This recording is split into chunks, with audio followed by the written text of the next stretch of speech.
And we are live for the next edition of the MMA Vivisection here on a Wednesday afternoon to bring you the Invicta FC 18 card headlined by Alexa Grasso versus Jody Esquibel.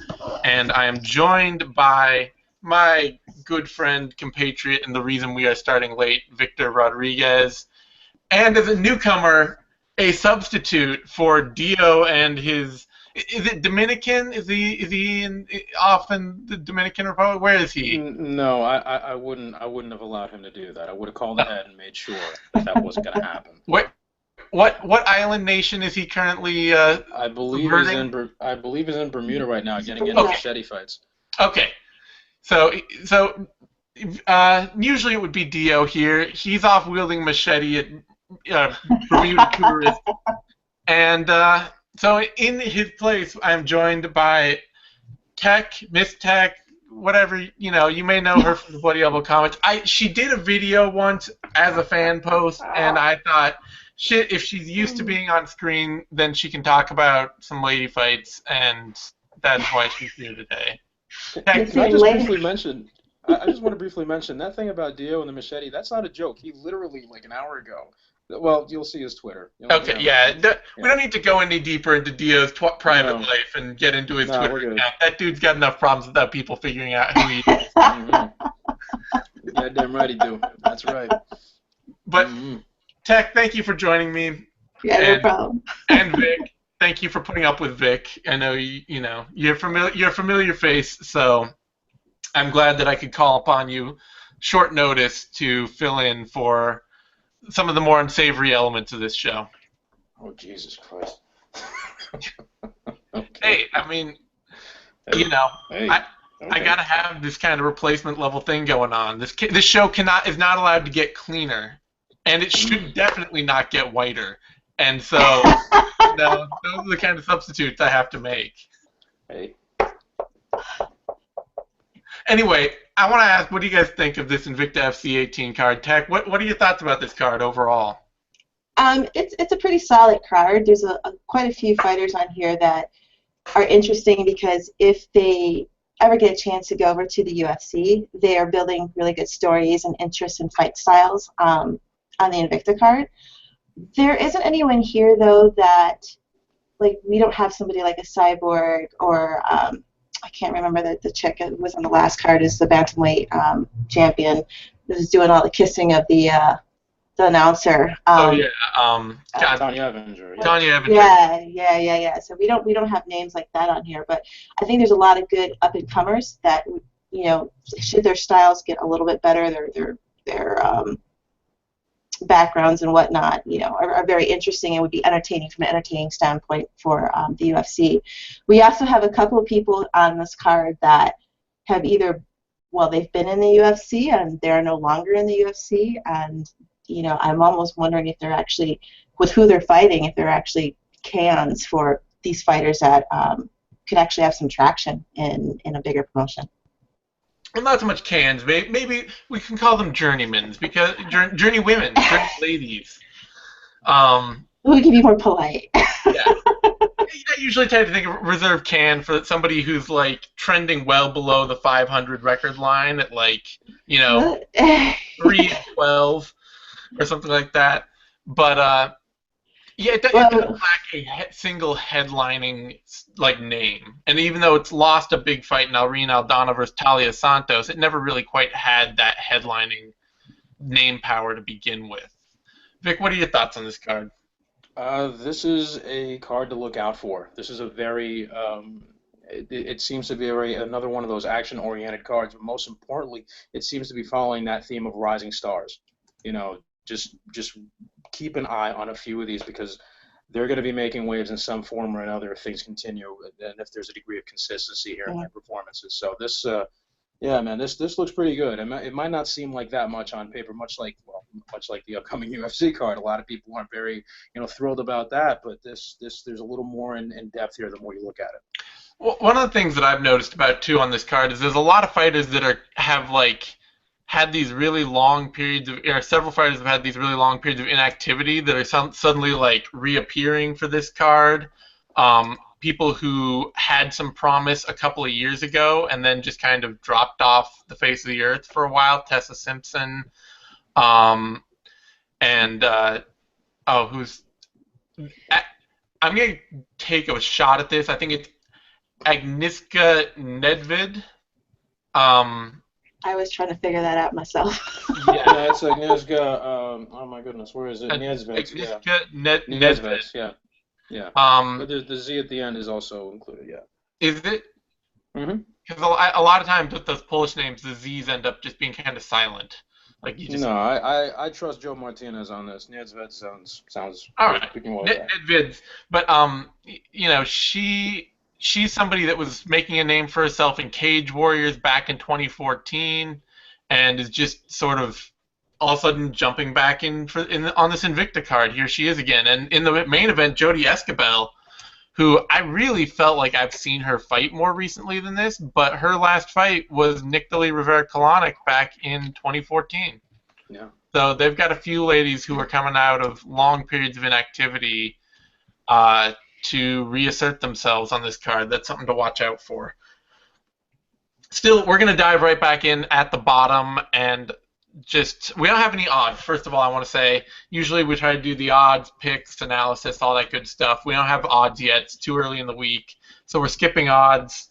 I'll probably post them with the article when it goes up. But we're going to jump in the first fight on the card, Sahara Eubanks, or Sajara, I have no idea, versus Amber Lynn or Vic. What do you think about this fight? All right. Well, first off, Sajara Eubanks, who we've seen actually compete before in Invicta and representing Team Lloyd Irvin, she's got a very heavy jiu-jitsu style. She's got pretty heavy hands too. A bit clunky in the stand-up department, but her striking is, you know, it gets the job done, at least for the purposes of what suits her style, which is, you know, it's a little more. It's a little more straightforward than the swing and cling is, you know. So she's able to close a distance and start working and chipping away at her opponent to eventually take them down and grind. Whereas Amberlyn Orr is making her professional debut, even though she's got a little more going on here. She ended up she missed her professional debut against Kelly McGill back at Invicta 16, and she's 10-1 as an amateur with 2 TKOs and 7 submissions on her record. She looks good. She looks really good. She's got a bit of polish that she could use with her striking. Her jiu-jitsu and scrambles is pretty decent, but what's really concerning me, or what's really bothering me about this, is how she's going to deal with the physicality and size of Eubanks. I'm not too sure she's going to do very well with that, so that's certainly something to look out for. Who are you picking, though? You got to pick somebody, dude. You know what? Safe bet is going to have to be with Eubanks, because even though Orr has a pretty slick submission game, you know, Eubanks seems to be on a much higher level. I believe she has to be a black belt, because, yeah, she was at the Worlds, actually, not too long ago, because I wrote the recap. So, yeah, just on that alone, if that's Orr's best chance, I mean, that's just not going to happen. All right. Tech, what are your thoughts on this fight? So I'm not terribly familiar with Amber Lynn, so I did some looking up on her, and I have to concur with everything that Vic said, you know, with all of the fights, and it's quite a bit of fights at an amateur level. Usually when we see these ladies at the pro level, they don't have that many amateur fights, so I think it could possibly be a sleeper that she's a lot better than she's a lot better than what 000 is showing if you actually look at the card. I have seen a couple fights of Sajara, is that how we say that? Sure. Sahara? So Sahara. The fact that she comes out of Lloyd Irving, they can be kind of some nasty fighters. Good jiu-jitsu out of that school. It's really hard for me to say because have never seen Amber Lynn, but I like her amateur record and all that experience. Experience does say a lot. So being used to the pressure, I'm gonna go with the one that you guys aren't picking.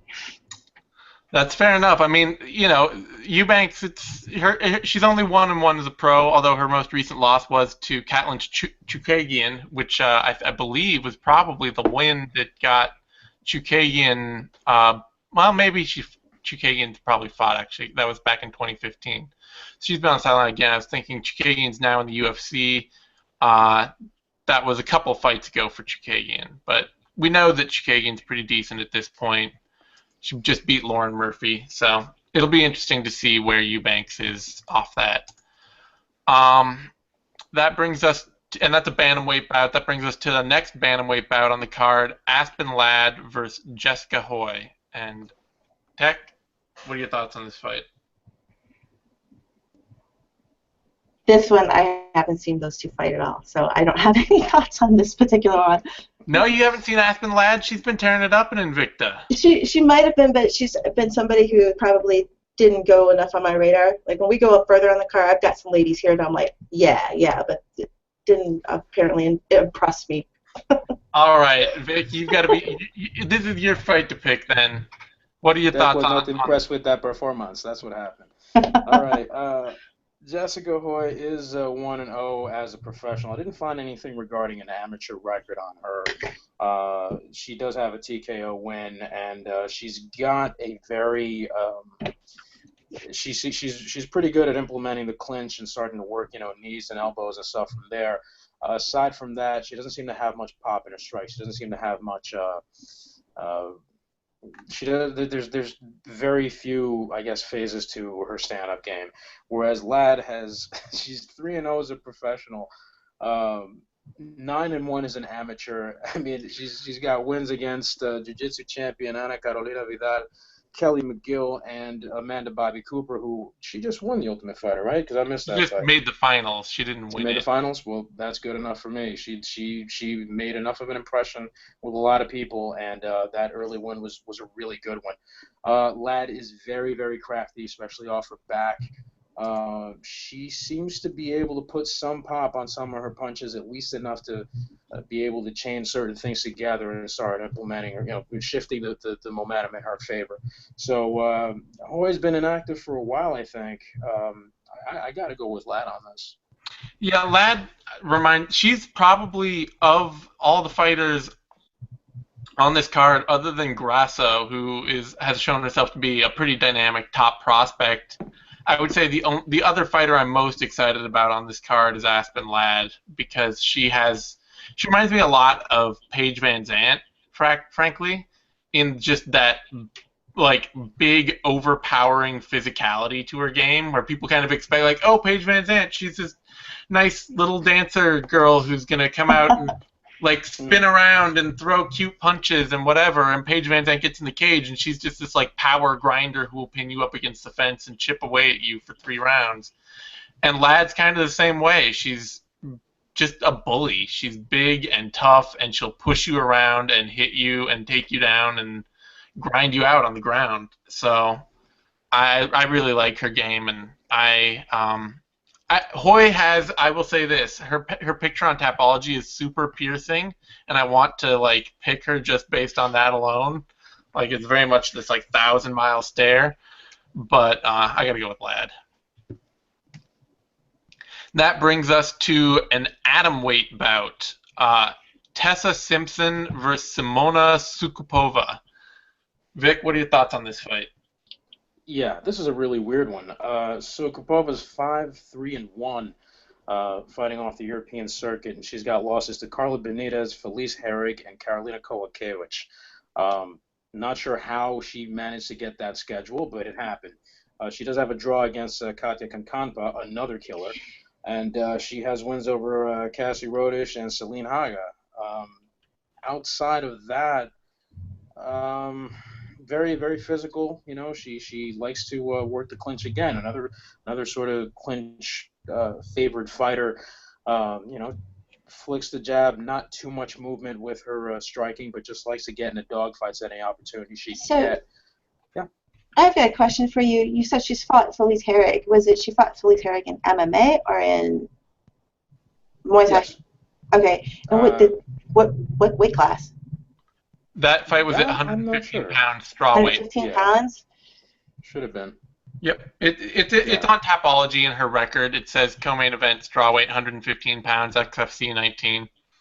Yeah, I'm pretty sure Felice hasn't fought at 105, so it has to be shipping weight. It's got to be Simona. And it makes sense because, I memean, some of her fights, like if you see that fight with Herrig, she does seem a bit undersized there. And she's, of course, taking on Simpson, who 4-1 as a professional, 2 submissions, 1 TKO. She beat Paulina Granados, who trains out of Alliance. She's a very little-known fighter, but she's kind of making a bit of a name for herself, training alongside some of the other known women out there. Scheduled to fight Mei Yamaguchi. That never happened, so there's not really anything super notable that pops out here. Kind of a slick guard game, though. Pretty good at getting up off her back if need be. But again, there's not really that much that favors her in this bout, so I'm actually going to think that Soukupova could certainly get the control and be savvy enough to stay out of any submissions, that any threats that Simpson might throw up off her back. All right, Tech, what's your pick here? You're gonna slip at some point, I know. I'm actually gonna go with Simona because I have trained with Eastern European women, and they're pretty tough. It's 105, so this is another weight class that I don't watch. I can't help it. I like to watch the bigger girls. Man, how can that? That's like such a men's MMA fan point of view. Like, I want to see those heavyweights bang. Are you serious? Well, I mean, I don't hear it from men's wanting to watch the men's MMA, but from a women's standpoint, I like to see the bigger girls. No, I know. It's such a weird gender parallel of men want to see big guys fight, and then you're like, I want to see the big guys fight. Yeah, I'm all about the big girls.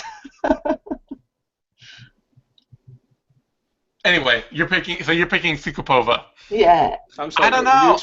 Were you expecting me to hate on that liking the big girls thing? No. You weren't supposed. Okay. You were not supposed to pitch in at all. I know you just heard big girls. You're like, I'm supposed to have an opinion here. I know that. But this was not a. Not one of those kind of opinions. Let's not do it this time, no. Yeah, it's not the what's that choir thing where you pass the song from one person to the other and swing choir. There it is. This isn't a swing choir moment. Mm-mm. But anyway, I'm kind of, I don't know. I'm kind of surprised nobody's picking Tessa Simpson here. I just watching her fight against some of her fight against Satomi Takano. I mean, the woman got a rolling omoplata into a triangle kimura. She did some fun shit on the ground, and I know Soukupova's faced a better level of competition. She's got more experience, but I don't know. I'm hoping that this is going to be one of those fights where maybe Soukupova's a bit better of an athlete or a bit stronger, but on the ground, I'm hoping to see Simpson kind of wrap her up and do something fun. Maybe wrong, but I think Simpson. Well, I don't know. These women are tiny, so let's see. Yeah, no, Simpson won't. I was like, maybe she'll have a big size advantage. Soukupova's only 5'1", but Simpson's 5'2", so it doesn't really matter. But I'm pulling Simpson on this one. That brings us way back up the scale to the big girl fight. Starting now with Tech, I want to hear about this featherweight fight, Megan Anderson versus Peggy Morgan. Okay, so I'm excited about this fight. I am a huge fan of Megan Anderson for so many reasons. She looks great just from a physical standpoint. Everybody's going to think she's cute. She's got the tats going on. She's got washboard abs. I mean, she looks like an Amazon. So I love that. She has been getting consistently better in her scraps as she's been fighting. She's been changing her style. Her style's up. She's not afraid to be on the ground, and she's not afraid to stand up. And one of the things that I like is how she's able to use her leverage to get these girls up against the cage and whatnot. I just love her because I think she's developing. She's a great package. She's 145, and she just seems to be getting better and better when she comes out there. Peggy Morgan. You can't dislike Peggy Morgan as a person, right? Because she's a pretty awesome person. Oh, we're talking about fight styles now. Okay? I mean, so she's been better off. She said she thought she's better off at featherweight, and I would agree with that. However, she's she's got some definite problems in her stand-up, I think. She's not very good at keeping the guard. The fight that I always think about is her against Latoya Walker. I mean, once Latoya Walker got the range, and we've got a huge size difference going there, and I'm always going to love to watch a shorter big girl against a tall big girl. Once she's got the reach going on, she was just picking her off left and right. And I haven't seen her improve her guard since then. And I just think there's this momentum behind Megan Anderson. She knows that it's out there for her taking. There's talks about, I don't think she's ready for it yet, but there's talks about possibly her going against Cyborg. She's way too green right now for that, and that is also because we don't have all that many girls at 145. But Peggy has had a few losses lately, and I haven't seen huge improvements. I mean, I think the going back up to 145 is better, but I'm all about Megan Anderson. I'm all about Megan Anderson. All right, Vic, who are you picking here? This is the big girl moment that you're supposed to chip in on. I don't know if you want to hear. Okay, no, we're not going to do that. But remind me later to tell you the story the first time that. We're not. We're never doing that story. No. Off air. You're never telling. It's a great one. But anyway, I don't find this to be a fair matchup in any sense, unfortunately. And I don't mean to pile on Morgan here. I don't like dogging fighters here in any respect. But look, Morgan, we've been over this before. She is slow and plodding with her stand-up. She doesn't check leg kicks. Her standing defense is not good. Her output seems to suffer once she realizes she gets flustered easily, and that's where she starts to sort of sputter like a Cuban jet engine, just put, and it just starts to fade. So, I don't really see how that's going to be, on top of the fact that she's a slow starter as well. Like, everything about her game is very slow and very, just like she's stuck in mud, I believe was the term that you used at one point, or like in a swimming pool. Yeah. But you're dealing with someone like Anderson, who's been much more accurate, just lethal with her striking. And another thing is she doesn't get credit for.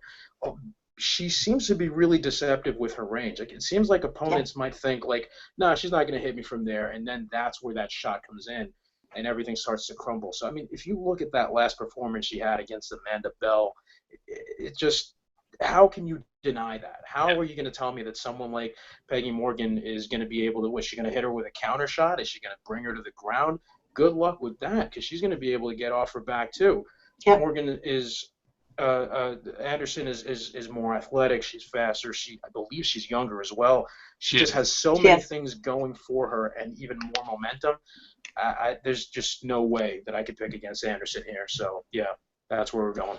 The biggest difference, I mean, other than speed's a massive difference. Peggy Morgan unfortunately has the twin problems of really liking to block punches with her face, and then being really slow. So not only is she getting hit a lot, but she's not countering it with the opportunities she has. But the big difference technically, like, there are many differences here, but one of the big differences, one of several, is that Anderson fights long and Morgan fights tall. Like, Anderson and in so many ways too that I meant to bring that up. She stands straight right up when she's in her stand up. It's like kind of forward, head begging on to line. Be punched. Yep. And Anderson, she keeps a wide base. She's got decent first level takedown defense. Her second level's not that great, but she can stuff the initial shot. She keeps a nice wide base, and she really uses her height to create distance on her strikes rather than using her height to be a sort of the like punch ball in an arcade where it's way up there on hanging off the post, and you just try to hit it as hard as you can. That's much more of the Peggy Morgan style. So yeah, I kind of feel like there's a very brutal stoppage on its way here. That brings us to a bantamweight fight. This fight has a lot of, surprisingly has a lot of featherweight and bantamweight fights. I mean, only one featherweight, but 3 bantamweight fights on it for a regional fight, or for an Invicta card is kind of unusual. Usually they tend towards the smaller fighters. I wanted to kind of touch on that for a moment, because I did notice that on this card as well. You mentioned that there's quite a few fighters who haven't fought in a while and they're on this card. There's also quite a few of the heavier fighters on this card. I just decided to double check to see when the last Invicta card was, and Invicta's running their shows a lot more often than they were. So I think we're seeing people that we wouldn't normally see for two reasons. Number one, Invicta needs to fill their cards up. I think that's great for Invicta because it gives them more exposure. The other side of it, the business side of it, the weight classes that we're looking at still mostly is we're looking at that 135 for where the money's going to be. We might start looking at the 125s. So I think that's a viable option, and we're looking at the 115s. So if you're thinking about fighters where they actually want to place themselves right now on the women's side, and this can go into another whole long discussions about weight classes, obviously, the women are trying to fit into particular weight classes where they know that, where you're going to make the money's in the UFC, so you want to get your wins and your experience in those weight classes. So I think that's why we're seeing a lot of that. Very true. And that brings us then to one woman who's already been in the UFC and a woman who did not seem like she would be angling for a shot in the UFC, frankly, but has been doing much better lately. Cindy Dan-Wha. Vic, break this down. Cindy Dan-Wha versus Jessamine Duke, rather. Sorry, I just totally fucked that up. No, Whatever. that's okay. I actually like this fight for some odd reason. Dan-Wha, it should be noted, and this is something that we've mentioned, again, every time she's come up. She is a grappler first and foremost. Her striking does not look that great, but it has improved, mostly in terms of her movement. I think her timing and everything has gotten better. Whereas Duke is, I believe she stopped training at Glendale Fight Club. I hope, God, that she left that place. And is focusing instead on working with Eric Paulson, Josh Barnett, and company at CSW. Say what you will about that camp, but I mean, seriously, going back to similar situation to what we were talking about with Peggy Morgan, fighting tall instead of fighting long. That's been pretty much the bane of Duke's existence. She showed a lot of promise in her initial fights when we first saw her on the scene in Invicta, and just being really slick on the ground and being able to move and kind of showed some pretty decent boxing. She has a pretty good opportunity to capitalize on that standing here with Dan-Wha and evening out her record. What I do think would be even better, though, at least from a fan perspective, is if this turned into a grappling match, because Duke is definitely not a slouch on the ground unless she's been focusing much more, unless she's been neglecting that aspect of her game. We could be seeing a lot of fun scrambles and stuff going on here. So it's a little tough here. We don't even have the odds, so I can't tell you who's favored, but I gotta assume Dan-Wha is favored. Yeah, I'd imagine so, and probably for good reason. But you know what? I think if that being the case, Duke, I'm going to go with her for the upset on this one. I think that the time away from Tarverdyan and just maybe getting her fundamentals right and being able to capitalize on the stand-up should be enough to get her the win. All right, Tech, you have an opportunity, not as rare as it could be, but still an opportunity to totally call Vic crazy. Talk about it. I'm actually going to call Vic crazy on this one. For two reasons. It's interesting. We just touched on Megan Anderson and Jessamine Duke. They both have very similar body types. And when Jessamine Duke was coming out with some of her first fights that I saw, she was striking using her length and angles and distance. When you're tall and long, use that when you're striking. And recently, I've just been like, why are you not using your God gifts of your body to be able to set up your strikes a lot better? It's been very confusing, some of the things that she's done, and I know that it's been commented on. To the point that when you're talking about her grappling, I can't even think of her grappling because I'm just thinking of missed opportunities with her striking. That being said, if Cindy, Dan-Wha, is what we're going to say? Dan-Wha. Cindy Dan-Wha, if we're talking about bringing this down to if we keep it standing up, unless Jessamine's had some. They're both terrible strikers. So. Tutoring, on the ground. I keep thinking about the striking of Jessamine Duke, and I can't remember the last time she was actually on the ground. So I'm going to go with Cindy Dan-Wha, also just because of Jessamine's had quite a few losses lately. I mean, there was a lot. I actually went to the second Invicta in Kansas City, the very second one that they did, and there's a photo on her Twitter with me standing next to her. And there was a lot of excitement about her and everything, and she was just raring to go, goes into the UFC, and it's just been kind of not living up to the hype that was there for her. So that's in her head, I would think. I would think one of the four horsewomen. I think part of it too may be that she kind of suffers from a little bit of the Stefan Struve or Luke Barnett syndrome of somebody desperately trying to turn an in-fighter into an out-fighter, where she came out early on, and what she was really most notable for was her super aggressive clinch striking and her ground game. And then people were like, no, you're tall, be an outboxer, and she worked on her boxing with Edmond Tarverdyan, and it has never, she just turned into a really poor striker. And weird boxer. Yeah. I mean, the biggest reason I have to favor Dan-Wha here, frankly, is the Elizabeth Phillips fight that Duke lost. Her last UFC bout. Because that's just an ugly fight, and Phillips is not, any kind of amazing technical or physical presence anywhere. Phillips she's big and she's strong, but she hasn't shown herself to be an amazing, fast or slick athlete of any sort. She's just kind of big and strong. And I think that Dan-Wha can be that too. Dan-Wha has been tough, and even if she hasn't always been the best fighter in the world everywhere, she's been a really decent grappler. She's got a submission win over Megan Anderson. She's hung tough early in her career with other fighters, and she seems to have been getting better lately. And if it's just a matter of being more patient and more technical, and then being more physically overwhelming, I don't trust Duke to stand in and deliver anything right now. I have to see her win a fight. It kind of reminds me of Caitlin Young a little. She got this reputation as a great action fighter, and then she kept losing and losing, and people were like, oh no, she's going to win against Raquel Paolui because she started changing up her training and all that. And it's it takes a while if she's going to change anything, for that to change, and Paolui just went out and put a beating on her. So I kind of feel like the problems that Duke has created are going to take too long to fix to expect them to be fixed here.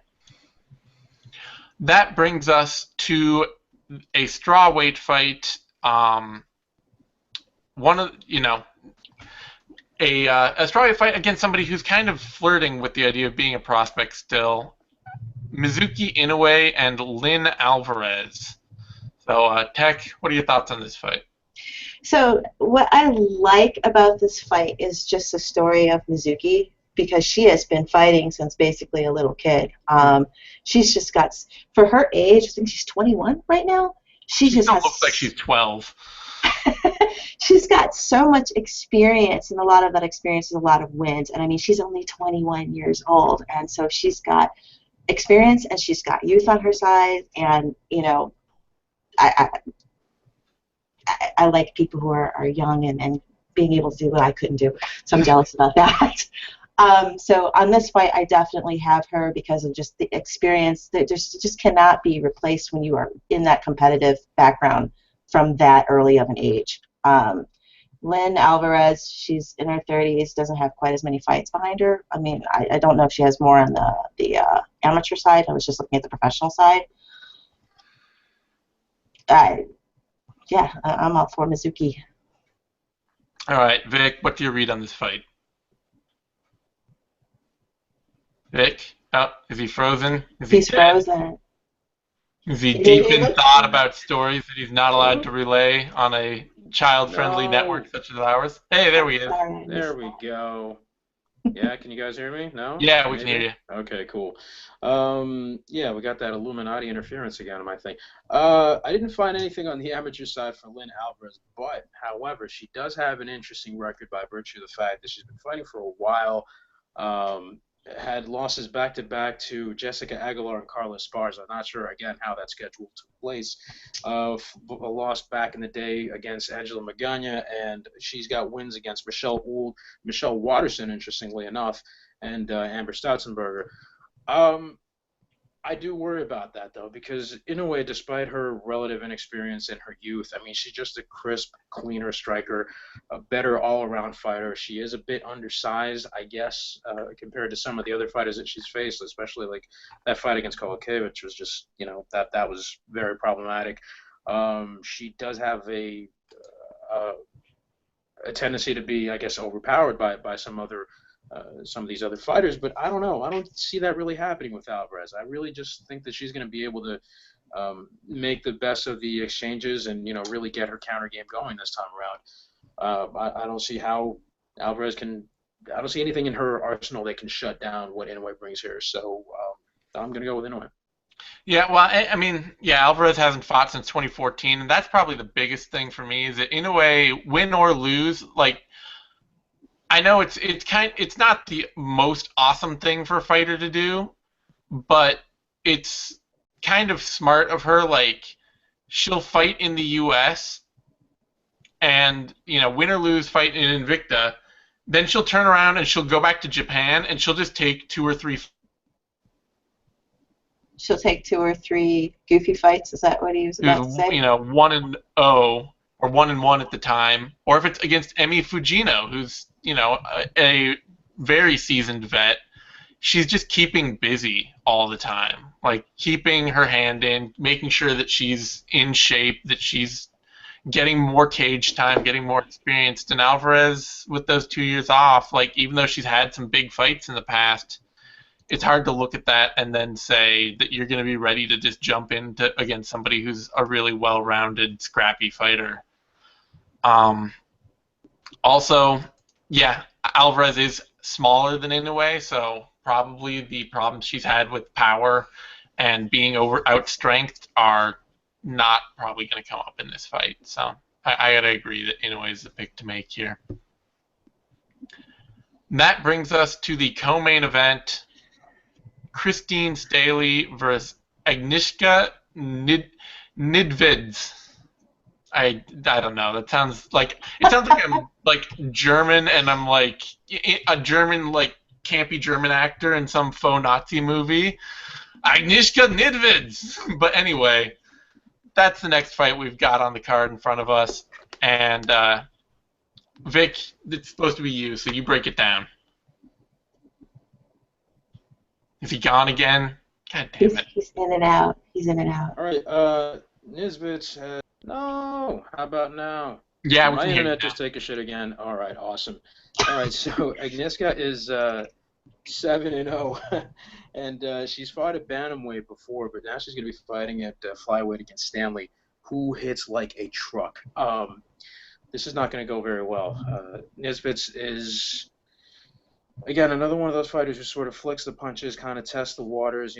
She feints a little, but Stanley has that sort of bull charge. I'm not really seeing anything that's going to work there. Her leg kicks don't seem to phase her very often. I haven't really seen her, any of her opponents really test that, and I'm not really sure that would work that well either. She's still improving at Alliance. She's still besties with Angela Hill and company, and she's shown improvement in her in each of her fights, especially with her grappling defense, as we saw in her last bout. So even though Stanley is 5-1, her only loss was to Justine Kish. It was an armbar loss way long ago. She is really just coming up. I don't see anything stopping her momentum right now, so I'm going to go with that. All right. Tech, what are your thoughts on this fight? So I'm going to have to agree with everything that Vic said on this one. This is a full disclosure. This is somebody who I'm actually thinking of sponsoring in the future, because it's not just that she's improving. She has a very exciting fighting style. And that's one thing I like to talk about when we're talking about with women's fights. She was throwing in a little bit of that Stockton slap going on in her last fight. I was a little concerned about her gas tank in the later rounds, but she seemed to still be able to. She's getting a little heavy foot, but she's still throwing dynamically. She's still fun. She's still trying to get some of those fancy spins in and whatnot. The momentum, again, is another thing. She knows how to work social media, her and Angela Hill. This is one of those fighters that I think even though she's at 125, should the UFC want to start bringing in 125 because of what's going on how she fights, the fact that she's improving and her background, she's one definitely to watch, and I'm all for her because she's hungry. She's very hungry. It's too bad she didn't get started earlier, because I'm really, it's really easy to get hyped about her power and her fighting style. And you're like, she's 35. Come on, couldn't you be like 25? Damn well, it. I know. Wear and tear, right? And we women don't have to fight that testosterone drop. So I was having actually sidebarring here for a second, but I was having a conversation with a couple coaches about this because we are now seeing more women getting attention in women's MMA. How long will their careers go as opposed to the male fighters? Because they don't have some of the issues that they have to deal with. They might have longer careers because they get started later. They don't fight as often, and they don't have to worry about TRT or anything like that because it's a little low on that side, anyways. Indeed, I'm definitely thinking Stanley here too. I was all ready to be really prepared to be really amazed by Nedved's, but frankly, I went going watching her tape. It just her wins are not that impressive. She's game and she goes after people. She presses people. She isn't she doesn't let people off the hook. Yeah. But she's not a great athlete. She's not an amazing striker, and she's not there's no one part of her game where I'm like, you've got to watch out for this. So at that point, I'm definitely got to be thinking that Stanley's going to have a big edge. Yeah, she's scrappy, but she's hard to put away. But putting people away is something that Stanley does pretty well. Absolutely. And that brings us to the main event: Alexa Grasso, Jody Esquibel. And Tech, what are your thoughts on this fight?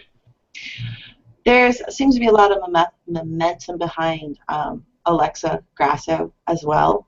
She's got a great record. I mean, she hasn't lost a single thing. So, again, it's 115. So, I don't watch the smaller girls as much. Look at this. She's just so sizes, right? You're killing me here. Just make a pick then. If you've got nothing to say. Alexa Grasso, for sure. All right. You're killing me. All right, Vic, go over to you. I actually kind of respect that. I'm not going to hate. That was pretty funny. Listen, Esquibel is a very, very tough fighter. She's really good at applying forward pressure in certain spurts, like certain moments of the fight. She's not afraid to, pin the opponent against the cage and, go try to break them down there. Nor is she afraid to exchange when it comes to stand-up. And I'm going to say this again because I think we brought this up the last time she fought. Someone's going to try to talk about how she has a professional boxing record. Trust me, it's not that sterling. It's not that much to write home about. But, look, she trains with world-class fighters. She trains with some really, really stupendous athletes, and there's a very good chance that we may see a lot of improvements from the last time that we saw her fight. Problem is that she's fighting a buzzsaw right now, and Alexa Grasso, again, the Mexican megastar that the UFC was looking for could very well not even be in the UFC right now. She could probably do big things and break out, but she's kind of in that sort of standby right now. She's in a bit of a holding pattern because she hasn't, due to injuries, she's kind of been, and she seems to be a little tied down with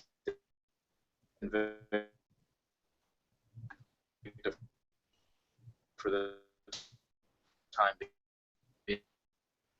Her jiu-jitsu, very little waste in what she does for someone who is that young and someone who hasn't had any amateur fights that we've seen and who's just been fighting for such a short period of time. So, Esquibel has her experience and all that, but I just don't see her matching the speed, athleticism, and strength that Grasso has. I mean, she really is able to put something behind those punches and is able to not just land those shots, but be able to get out just in time. So much like Irene Aldana, I don't really, it's almost the same style in some ways.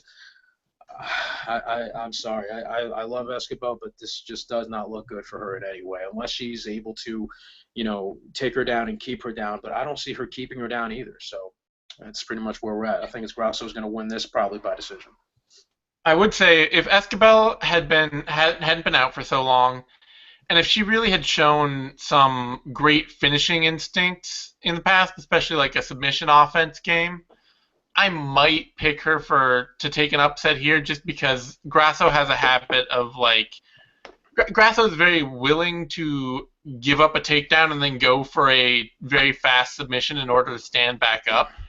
Like, she doesn't have very good takedown defense, but her answer is then I'm going to try and throw up an armbar or a triangle, and I'll use that ensuing, you backing off to stand up and go back to work. And if Esquibel, her being kind of like a little fire hydrant, if she really had a great like shutdown top game and submission game, then I could see her catching Grasso if Grasso is getting too aggressive or too sloppy on the ground. But frankly, she hasn't. Like, she wins by decision, and when she can really physically dominate, and I just think that she's going to give Grasso way too many opportunities to hit her, way too many opportunities to do work, to work with the time that she's got.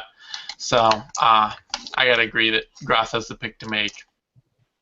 I mean, the other thing that's kind of interesting here is all of her fights have been at atom weight. This is her first one at 115. That makes me wonder how small she actually is when she's jumping up to 115, which goes to the point that I was making earlier. Like, it's very interesting that a 105er would be fighting 115 in Invicta when she does have the option to fight 105. So what's the game here? Why would she take that fight? Well, we've also seen a lot of fighters, like we've seen a lot of Invicta fighters miss weight and have trouble making weight, and we're starting to see some new stuff with like how fighters cut weight, because we're getting rid of some, the IVs, and they're changing weigh-in schedules and stuff. So I could also see it being related to that. But yeah, it could just be a bid to try and win this big fight and then get into the UFC, and that's the goal, and that may be a mistake. So on that note, that goes through the show for us. But any last minute Invicta business that people want to get into? We only get to do these like once a month or everything, so things change, swirling around. Well, the one thing that I wanted to bring up was since the last Invicta fight, we have the UFC sold, right? And so the UFC has a stake in Invicta, and how does that actually affect Invicta? I've been thinking about that myself. Am I talking over somebody right now? Oh, the screen was frozen, so I was left talking to myself for a second. So you might start over. We may have recorded, it may not. I have no idea. All right. So what I was talking about is that since the last Invicta card, the UFC has been purchased, and I was thinking about how that might actually affect Invicta, since the UFC has had a stake in it. The Invicta was kind of seen as a feeder league to the UFC, a good platform for giving women a chance to be seen a little bit more than they would otherwise, since they're usually stuck on regional cards that not everybody gets a chance to see. But I'm just wondering, do they still get the same amount of support and attention that they were getting with the UFC? I mean, I have my opinions once the UFC took over and I started seeing their cards done in other places other than Kansas City. The cards almost in some aspects seemed weaker because you had audiences that weren't full. And I've been lucky because I've been able to go see actually one in Kansas City, and it's a party. It's a lot of fun. The auditorium is filled. So I worry about Invicta. I do. Yeah, it is a good question. That's a good question. Vic, what do you think? 5 times as much as the next highest paid Invicta fighter. There's no way that Invicta's footing that bill all on their own. And it does sort of bring up the question: whose relationship is Invicta? Like, was that a Fertitta relationship where the Fertittas were going out and saying, "Hey, we want to work with you guys.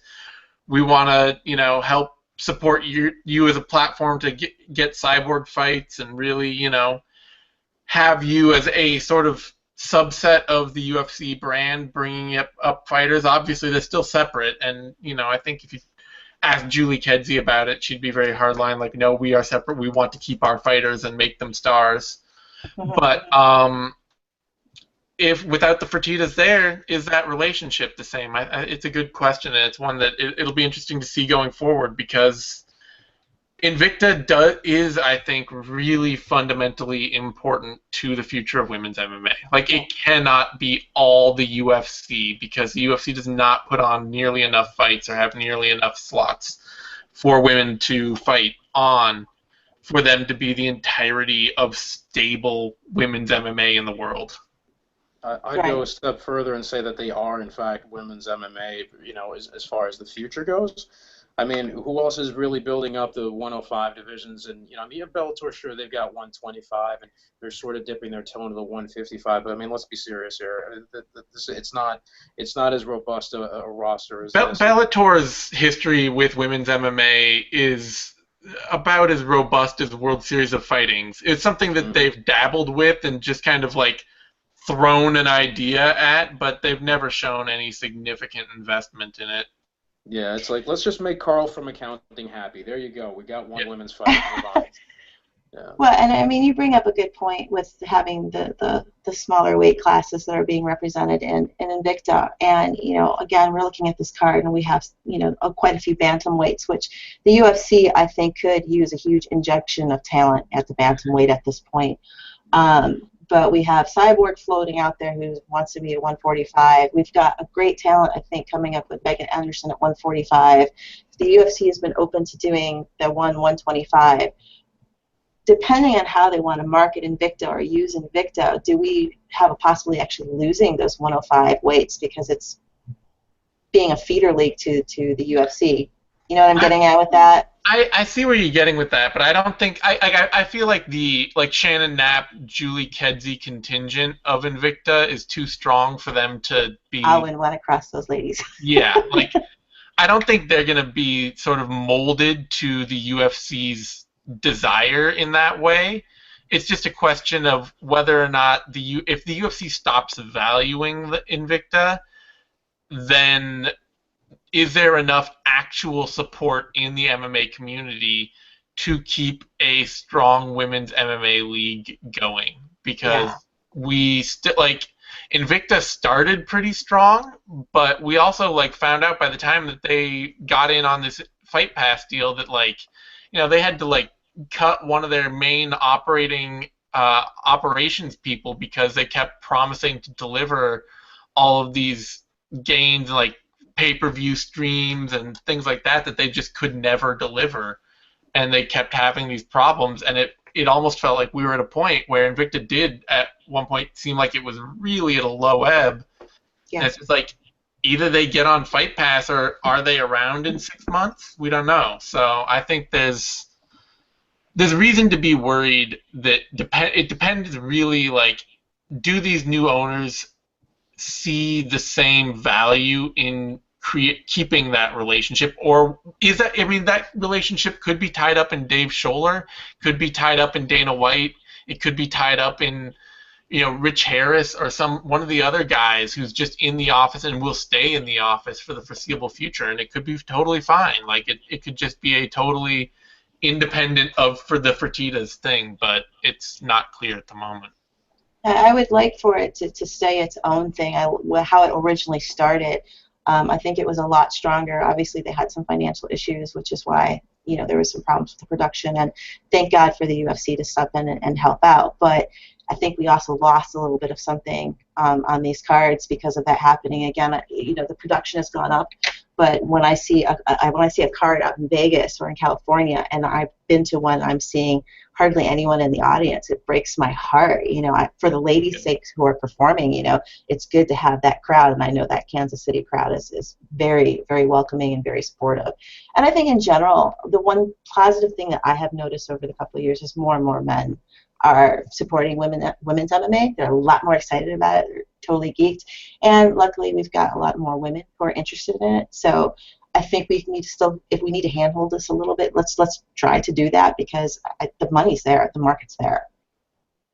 Yeah. Well, on that note, you know, let's call it a not negative but not positive note, a hopeful note for the future that the UFC will keep, you know, being very supportive and very into Invicta as the baseline for how they, I mean, the women's 115 and 135 divisions cannot really functionally exist without some kind of proving ground. I know that not every fight that the UFC signs goes through Invicta, but you know, right now they're just out there, especially with women's bantamweight. They are just sort of like finding some random 4-0 Brazilian who nobody has ever seen or heard of, and we're getting one of those every 6 months, and that's it.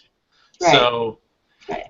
they have to have, there has to be some sort of consistency outside the UFC, and I, you know, hopefully for the future that remains and it stays Invicta. Okay. Well, that's a pose to strike. Look at that. All right. Now, what we usually do is we just talk shit about white people while he does this because he's frozen. I don't think he realized that. What? There. No, you were frozen for a little bit. You were doing this Figaro pose here, and then yeah. All so right, that's I'll cool. be back tomorrow for a Vivisection. We'll be, you know, we'll have all the shows for UFC 201 are already out pretty much except for the Vivi. We'll have another show next week, I believe. It's still another UFC week. Maybe it's, yeah, no, it is. It's, I don't know. I can never keep these cards straight anymore. Anyway, we'll be coming back to you with plenty more. Yeah. You can find me on Twitter at TheZaneSimon. You can find Vic on Twitter at VicMRodriguez. Do you want people to find you on Twitter, Tech? Sure, they can find me on Twitter. They can find me at What's your Twitter handle? at Ms. Techie. Okay. Or is it it's Ms. Tech? I'm sorry. It's Miss Tech. There you Yeah. go. Remember, you got to remember your own Twitter handle. It's MSTEK, right? And then give this video a thumbs up. That's this on YouTube. That helps us a bunch. Subscribe to our YouTube channel, MMANation.com. That's DOTCOM, and that way you get all the latest B videos, content shows, all that good stuff. Thanks everyone for tuning in. We'll see you next time.